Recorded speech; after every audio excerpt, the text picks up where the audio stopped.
Samia Suluhu aliana kuomba msamaha kwa vijana waliowekwa ndani kwa kosa la uhaini baada ya uchaguzi ambao uligubikwa na vurugu na machafuko. Hujambo na karibu kwa taarifa zetu za Kenyascope, na tafadhali kumbuka kusubscribe. Katika maeneo mbalimbali nchini, ripoti za vifo na majeraha ziliendelea kusambaa wakati ghasia zikipaa kilele chake. Ingawa hakukuwa na idadi rasmi iliyotolewa ya mamlaka za serikali, taarifa za awali kutoka vyanzo vya habari na mashuhuda wa maeneo ya mijini hasa Dar es Salaam zilieleza hali ya sintofahamu iliyotanda katika siku mbili za mwanzo za maandamano. Barabara zilizokuwa zimezoeleka kuhudumia msongamano wa magari na wafanyabiashara ndogo ndogo ziligeuka uwanja wa kukimbizana kati ya vikosi vya usalama na raia waliokuwa wamejitokeza kupaza sauti zao. Milio ya risasi na mabomu ya machozi ilisikika kwa vipindi virefu, ikisababisha wengi kufungia ndani kwa hofu, huku wengine wakilazimika kukimbia makazi yao kwa muda. Na katika hospitali kadhaa, taarifa za watu waliokwenda kutibiwa majeraha ya risasi, vipigo au msongamano ziliongeza uzito wa picha kamili ya madhara ya siku hizo tatu. Hakukuwa na tarakimu kamili ya waliofariki, lakini simulizi kutoka kwa wakazi wa Dar es Salaam na miji mingine ilionyesha kuwa vurugu hizo hazikuwa tukio dogo liloweza kupuuzwa. Kuongezeka kwa hofu kulitokana pia na taarifa kwamba baadhi ya watu walikamatwa katika mazingira yaliyotafsiriwa kama ya haraka na siyoeleweka, huku mengine yakisemekana kupotea bila kujulikana walipopelekwa.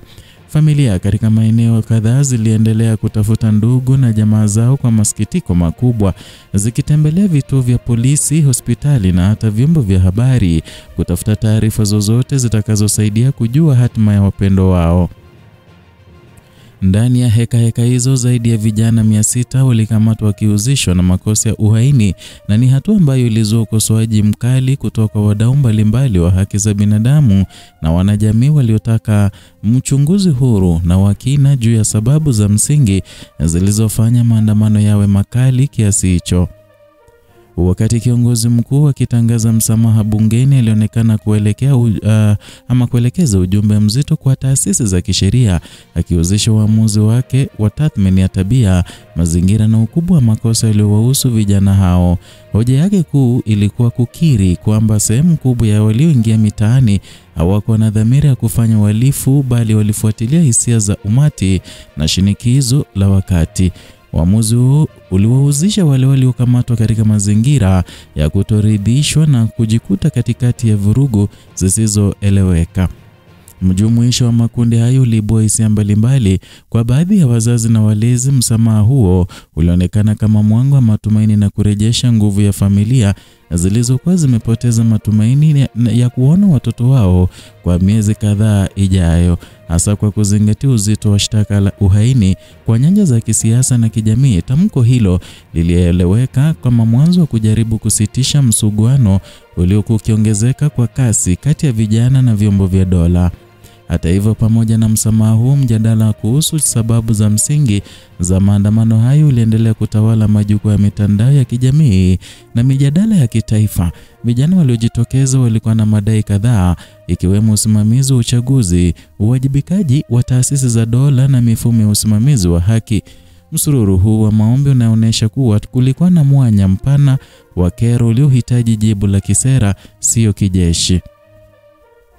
Na katika hatua iliyoonekana kama msingi wa kuleta mwanga kwenye giza zito la Oktoba 29, serikali ilitangaza kuundwa kwa tume maalum itakayochunguza matukio yote ya siku hizo tatu za machafuko.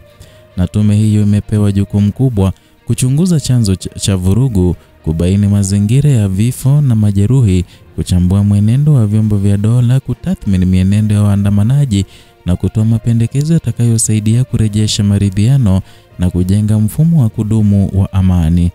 Tume hii inatarajiwa pia kuchunguza madai ya watu wanaodai kuwa kuna ndugu zao waliopotea bila taarifa, pamoja na uchambuzi wa kina kuhusu namna ambavyo utekelezaji wa sheria ulisimamiwa katika kipindi hicho.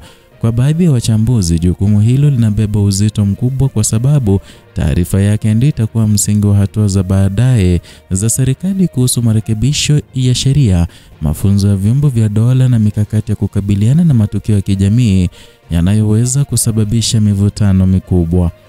Kilichowapa matumaini wengi ni kauli kwamba matokeo ya tume yatatumika kama dira ya majadiliano haswa ya kitaifa yanayolenga kuponya maovu na makovu ya kisiasa na kijamii. Hii inatoa fursa ya kujadili misingi mikubwa ya nchi ikiwemo umoja, haki na amani na ushiriki wa kizazi kipya katika maamuzi ya kitaifa. Na wakati tukio la msamaha likigusa maisha mamia ya familia, hisia za maombolezo pia zilikuwa sehemu muhimu ya siku hiyo ya kihistoria. Katika hotuba yake, kiongozi mkuu alionyesha huzuni yake kwa familia zilizopoteza wapendwa wao na kutoa pole kwa majeruhi waliokuwa wakipambana kurejea katika hali ya kawaida.